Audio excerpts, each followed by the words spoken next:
नमस्कार साथियों, आज हम अच्छे अभिभावक कैसे बने इस विषय पर चर्चा करना चाहेंगे। साथियों, हम अपने बच्चों को विद्यालय में स्कूलिंग के लिए भेजते हैं, तो स्कूलिंग की जो प्रक्रिया होती है वो बच्चों के बौद्धिक विकास के लिए होती है। लेकिन स्कूलिंग की जो प्रक्रिया है तो उसमें घर के जो अभिभावक होते हैं उनका भी बहुत ही बड़ा योगदान होता है।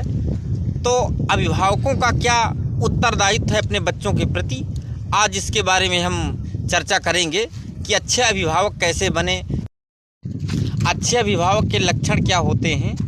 पहली चीज़ अच्छे अभिभावक में होना चाहिए समझदारी और धैर्य होना चाहिए।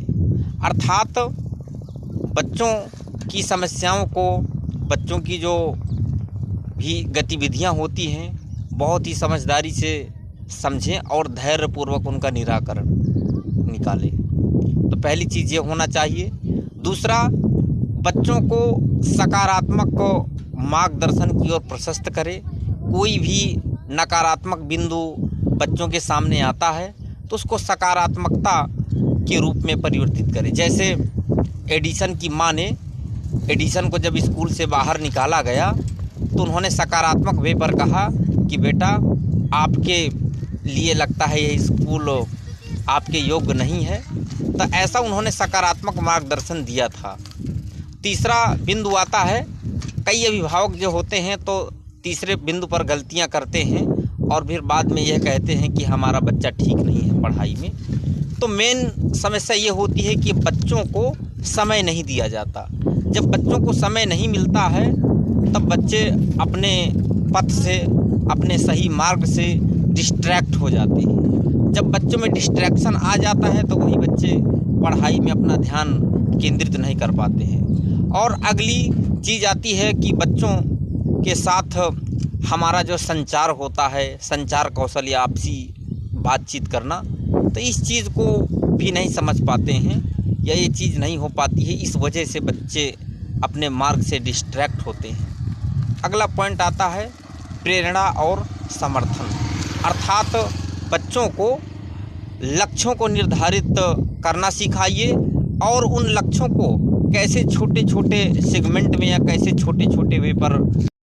अगला बिंदु आता है बच्चों में अनुशासन और सीमाएं। अर्थात बच्चों को अनुशासित वे पर सारे कार्यों को करने के लिए कहें और उनकी सीमाएं निर्धारित करें कि इस समय पर ये कार्य करना है, इस समय पर खेलना है, इस समय पर पढ़ाई करना है।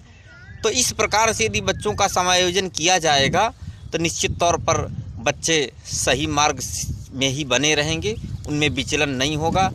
अगले बिंदु की यदि बात करें तो बच्चों में प्यार और देखभाल की भी ज़रूरत होती है। इससे बच्चों में आत्मविश्वास और आत्मसम्मान की भावना पनपती है। तो इस प्रकार से यदि हम बात करें बच्चों के समाजीकरण में, तो ये सारे बिंदु हैं जिन बिंदुओं को अपना करके एक अच्छे अभिभावक बना जा सकता है और इसकी आवश्यकता वास्तव में है। हमारा शहरी संस्कृति वाला समाज इस चीज़ को अच्छे से समझ रहा होता है तो इसको पालन करता है पूरी तरह से। लेकिन ग्रामीण संस्कृति में निवास करने वाले लोगों के पास समय होने के बावजूद भी इन चीज़ों पर ध्यान नहीं रखते हैं, जिससे बच्चों में डिस्ट्रैक्शन होता है, जुआ और नशे के लत में चले जाते हैं। तो इस प्रकार से बहुत सारी चीज़ें होती हैं जो बच्चों को डिस्ट्रैक्ट कर देती हैं। ग्रामीण क्षेत्रों में इसीलिए अपराधीकरण की प्रवृत्ति ज़्यादा ही देखने को मिल रही है। तो ये सारी चीज़ें थीं